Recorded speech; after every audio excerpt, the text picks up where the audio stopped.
بسم اللہ الرحمن الرحیم نحمدہ ونصلی علی رسولہ الکریم اما بعد۔ محترم سامعین، 15ویں پارے کی پہلی آیت ہے جس میں حضور اکرم صلی اللہ علیہ وسلم کے واقعہ معراج کا ایک حصہ بیان کیا گیا کہ سبحان الذی اسری بعبدہ لیلا من المسجد الحرام الی المسجد الاقصی، پاک ہے وہ ذات جو اپنے بندے کو راتوں رات مسجد حرام سے مسجد اقصی لے گئے، جس کے ارد گرد اللہ نے برکتیں رکھی ہے۔ کیوں؟ لِنُرِيَهُ مِنْ آیاتنا، اس لیے کہ ہم ان کو اپنی قدرت کے کچھ نمونے دکھائیں۔ اِنَّهُ هُوَ السَّمِيعُ الْعَلِيمُ، بے شک اللہ تعالیٰ سننے والے ہیں اور جاننے والے ہیں۔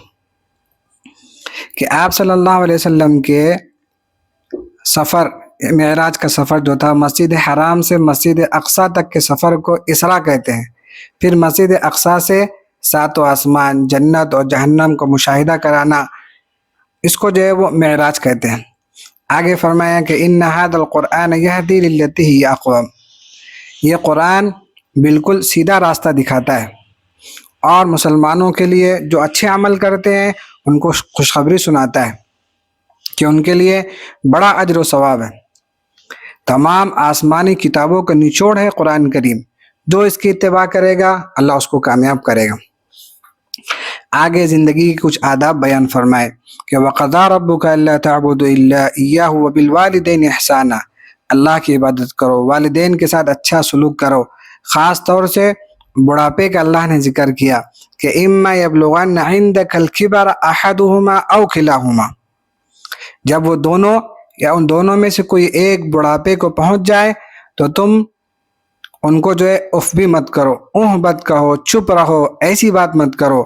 محتاج نظر آئے تو ان کے ساتھ نرمی کے ساتھ ادب سے بات کرو اور ان کو جھڑکو مت، اور اپنے بازوؤں کو ان کے لیے جھکا دو۔ یہ آداب بتائے اللہ تبارک و تعالیٰ نے والدین کے، اور ان کے لیے دعا بھی کرتے رہو، رب ارحمہما کما ربیانی صغیرا، کہ اللہ جیسا انہوں نے میری پرورش کی ہے ایسے ہی آپ ان دونوں پر رحم فرمائیے۔ آگے رشتہ داروں کے حقوق بیان کیے گئے کہ رشتہ داروں کے حقوق بیان کیے گئے کہ وَآتِ ذَا الْقُرْبَى حَقَّهُ وَالْمِسْكِينَ، کہ رشتہ داروں کو ان کا حق ادا کرو، محتاجوں کو اور مسکینوں اور مسافروں، ان سب کے ساتھ اچھا سلوک کرو، اور مال کو بیجا خرچ مت کرو۔ وَلَا تُبَذِّرْ تَبْذِيرًا، فضول خرچی کرنے والے وہ شیطان کے بھائی ہے۔ ان المبذرین کانوا اخوان الشیاطین، دیکھو ایک ہے اسراف اور دوسرا ہے تبذیر۔ اسراف کہتے ہیں حد سے زیادہ مال خرچ کرنا، تبذیر کہتے ہیں کہ گناہ میں خرچ کرنا، تو دونوں چیزوں سے بچنا بہت ضروری ہے۔ آگے فرمایا کہ ولا تقربوا الزنا انہ کان فاحشہ، زنا کے قریب بھی نہ جاؤ، یعنی جو اعمال انسان کو زنا کی طرف لے جاتے ہیں اس سے بھی بچنا ضروری ہے۔ تنہائی میں کسی نامحرم سے ملاقات کرنا، فون پر بات کرنا، بد نظری کرنا، یہ سب ایسے گناہ ہیں جو انسان کو زنا کے قریب لے جاتے ہیں، اس لیے اللہ نے کہا کہ زنا کے قریب بھی مت جاؤ۔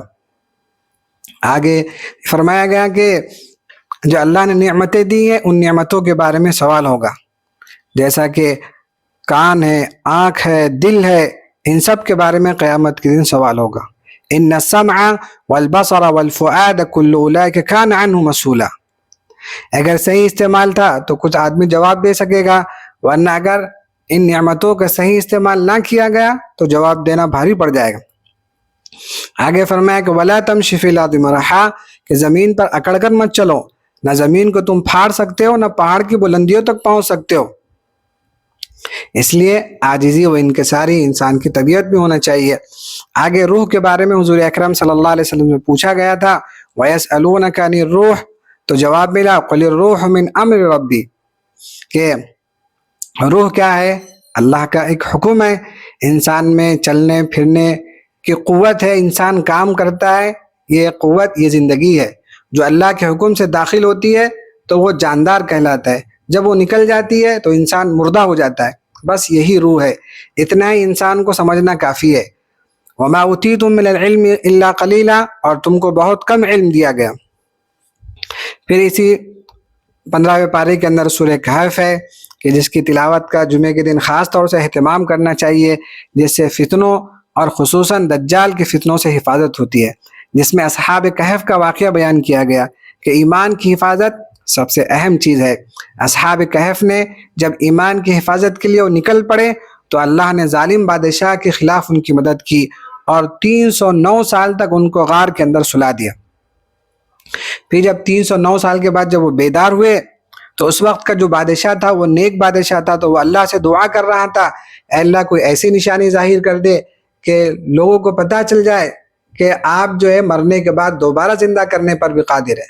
تو یہ لوگ جو ہے جب 309 سال کے بعد دوبارہ بیدار ہوئے اور لوگوں نے ان کو دیکھا تو لوگوں کو یقین ہو گیا کہ اللہ تبارک و تعالیٰ یقیناً انسان کو دوبارہ پیدا کرنے پر قادر ہے، وہی اللہ سارے انسانوں کو مرنے کے بعد دوبارہ زندہ کرے گا۔ حضرت موسیٰ کا، حضرت خضر کا تفصیلی واقعہ ہے۔ ذوالقرنین بادشاہ کا ذکر ہے کہ ذوالقرنین کو اللہ نے بہت بڑی بادشاہت دی تھی، لیکن اتنی بادشاہت کے باوجود بھی وہ اللہ کو نہیں بھولے۔ تو اللہ کی نعمتیں مل جائیں تو اللہ کو نہیں بھولنا چاہیے۔ پھر 16 پارے کے اندر سورہ مریم ہے، جس میں حضرت زکریہ علیہ السلام کا شروع میں جو ہے ذکر ہے کہ بڑھاپے میں انہوں نے اللہ سے اولاد مانگی، جو میرے بعد لوگوں کی ہدایت کے لیے لوگوں کی ہدایت کی طرف بلائے، رہنمائی کرے، اس لیے تاکہ وہ میرے دین کا وارث بنے۔ پھر اللہ نے ان کو حضرت یحییٰ جیسا بیٹا عطا فرمایا۔ پھر حضرت مریم علیہ السلام کا ذکر ہے، جو ایک فرشتہ ان کے پاس ایک انسانی شکل کے اندر آیا اور ان کو جو ایک لڑکی کی خوشخبری دی۔ حضرت عیسیٰ علیہ السلام کی جب ولادت ہوئی اور عیسیٰ علیہ السلام نے بچپن ہی میں معجزانہ طور پر بات کی، اور نے سب سے پہلے جملہ کیا کہا تھا؟ انی عبداللہ، میں اللہ کا بندہ ہوں، میں اللہ کا بیٹا نہیں ہوں، کہ اللہ نے مجھ کو نماز کا، اوصانی بالصلاۃ والزکاۃ ما دمت حیا، نماز کا، زکوٰۃ کا حکم اللہ نے مجھ کو دیا ہے۔ یہ حضرت عیسیٰ کا، حضرت مریم کا جو ہے وہ ذکر کیا گیا۔ پھر حضرت ابراہیم علیہ السلام کا ذکر ہے کہ انہوں نے اپنے ابا کو توحید کی دعوت دی۔ اپنے ابا سے کہا کہ ابا جان، آپ ان بتوں کی عبادت کیوں کرتے جو سنتے نہیں، دیکھتے نہیں، کیوں عبادت کرتے؟ آپ میرے راستے پر چلیے، میں آپ کو سیدھا راستہ دکھاؤں گا۔ آپ شیطان کی عبادت مت کیجیے۔ جو لوگ بھی اللہ کو چھوڑ کر کسی اور کی عبادت کرتے ہیں، در حقیقت وہ شیطان کی عبادت کرتے ہیں۔ باپ کو سمجھایا، باپ نے دھمکی دی کہ تجھے سنسار کر دوں گا۔ حضرت ابراہیم علیہ السلام نے کہا سلام علیک، ابا تم پر سلام ہو، کہہ کر ان سے الگ ہو گئے۔ پھر حضرت اسماعیل علیہ السلام کا ذکر کیا۔ حضرت اسماعیل علیہ السلام کے چند صفات بیان فرمائے کہ وَاذْكُرْ فِي الْكِتَابِ إِسْمَاعِيلَ إِنَّهُ كَانَ صَادِقَ الْوَعْدِ وَكَانَ رَسُولًا نَبِيًّا وَكَانَ يَأْمُرُ أَهْلَهُ بِالصَّلَاةِ وَالزَّكَاةِ۔ حضرت اسماعیل وعدے کے سچے تھے، اپنے گھر والوں کو نماز کا، زکوٰۃ کا حکم دیتے تھے، اس لیے وہ اللہ کے پسندیدہ بندے بن گئے۔ اگر ہم بھی اللہ کے پسندیدہ بندے بننا چاہتے ہیں تو ہم بھی جو ہے نماز کا، زکوٰۃ کا، دین کے احکامات کا حکم کرتے رہیں، ہم بھی اللہ کے پسندیدہ بندے بن جائیں گے۔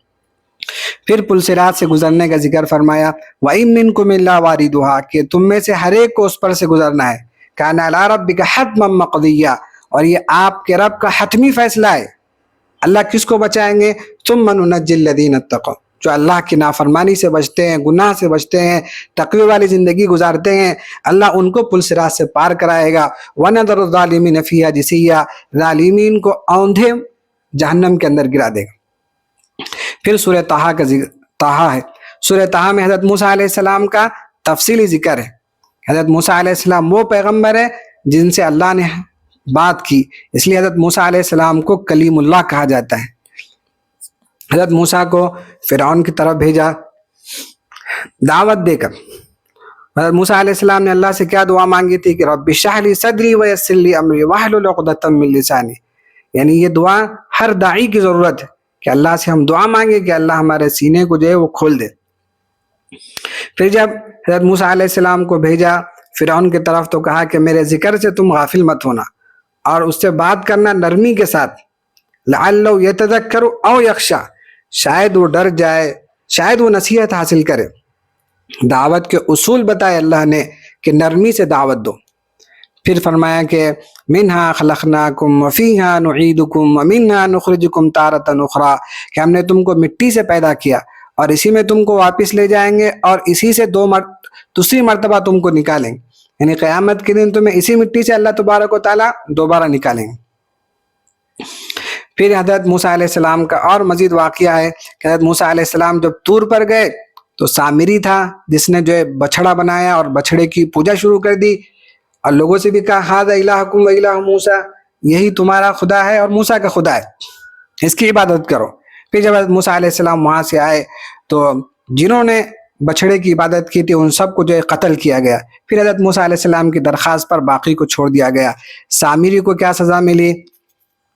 سامری جس نے بچھڑے کی پوجا سب سے پہلے شروع کی تھی، اس کو یہ سزا ملی کہ وہ جو ہے لوگوں سے کہتا تھا کہ مجھ کو ہاتھ مت لگاؤ، لا مساس، جو اس کو ہاتھ لگاتا یا وہ کسی کو ہاتھ لگاتا دونوں کو بخار آ جاتا۔ پھر جنگل کے اندر پھرتا پھرتا جو ہے وہ بھی مر گیا۔ دنیا کے اندر اس کو یہ سزا ملے، قیامت کی سزا الگ ہوگی۔ پھر موسیٰ علیہ السلام نے اس بچھڑے کو جو ہے جلا دیا اور اس کی راکھ کو دریا میں بہا دیا تاکہ اس کا نام و نشان باقی نہ رہے۔ پارے کے آخر میں فرمایا وَمَنْ أَعْرَضَ عَنْ ذِكْرِي فَإِنَّ لَهُ مَعِيشَةً ضَنْكَ، جو میرے ذکر سے اعراض کرے گا، اللہ تعالیٰ کے احکامات سے اعراض کرے گا، اللہ تعالیٰ اس کی زندگی کو تنگ کر دیں گے۔ سب کچھ ہوگا لیکن دل کے اندر سکون نہیں ہوگا، اور قیامت کے دن اللہ اس کو اندھا بنا کر اٹھائیں گے۔ پھر وہ اللہ سے عرض کرے گا کہ اے اللہ اندھا کیوں اٹھایا؟ اللہ فرمائیں گے کہ اس لیے کہ تمہارے پاس ہمارے احکام آئے تھے، تم نے ہمارے احکامات کو بھول گیا، اس لیے ہم آج تجھ کو بھلا دیتے ہیں۔ اللہ ان کی طرف نظر کرم نہیں کریں گے، قیامت کے دن ساری سہولتوں سے وہ محروم ہو جائے گا۔ اس لیے دنیا کے اندر اللہ کو یاد کرے، اللہ کے احکامات پر عمل کرے تاکہ دنیا و آخرت کی کامیابی ہم سب کا مقدر بنے۔ اللہ سے دعا ہے کہ اللہ تعالی ہم سب کو توفیق عمل عطا فرمائے، آمین۔ وآخر دعوانا ان الحمد للہ رب العالمین۔